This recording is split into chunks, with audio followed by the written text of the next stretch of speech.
ফুল প্রকৃতির অনবদ্য সৃষ্টি। ফুল ভালোবাসে না এমন লোক খুঁজে পাওয়া মুশকিল। ফ্লাওয়ার শো আমাদের বিভিন্ন দেশি বিদেশি ফুলের রূপ, রং, গন্ধ আস্বাদনের সুযোগ করে দেয়। আলোর ঝলকানিতে এই ফোয়ারা বলে দিচ্ছে ছোট বড় সকল ধরনের মানুষ এই ফ্লাওয়ার শো দেখে কত পুলকিত, কত আনন্দিত, কত শিহরিত। প্রকৃতিকে ভালোবেসে প্রকৃতির কাছে এই ফ্লাওয়ার শো সত্যি অনবদ্য।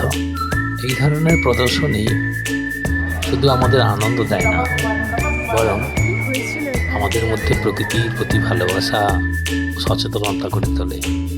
আমরা বুঝতে শিখি গাছকে কীভাবে যত্ন করতে হয়, কেন প্রকৃতি আমাদের গাছকে যত্ন নেওয়ার কথা বলে, কেন ফুল কথা বলে। ফুলের প্রদর্শনী শুধু চোখের আনন্দ নয়, এটি মনকে শান্ত করে, হৃদয়কে আনন্দে ভরিয়ে তোলে, আমাদেরকে প্রকৃতির আরও কাছে নিয়ে যায়। অনেকে এই প্রদর্শনী দেখে বাড়িতে ছোট ছোট বাগান তৈরির জন্য উৎসাহিত হয়। এটাই তো এই প্রদর্শনীর সার্থকতা। ওয়ার্ডসওয়ার্থের ড্যাফোডিলের কথা মনে আছে তো? এই ড্যাফোডিল শুধু ফুল নয়, এটি আনন্দ, আশা ও মানসিক শান্তির প্রতীক।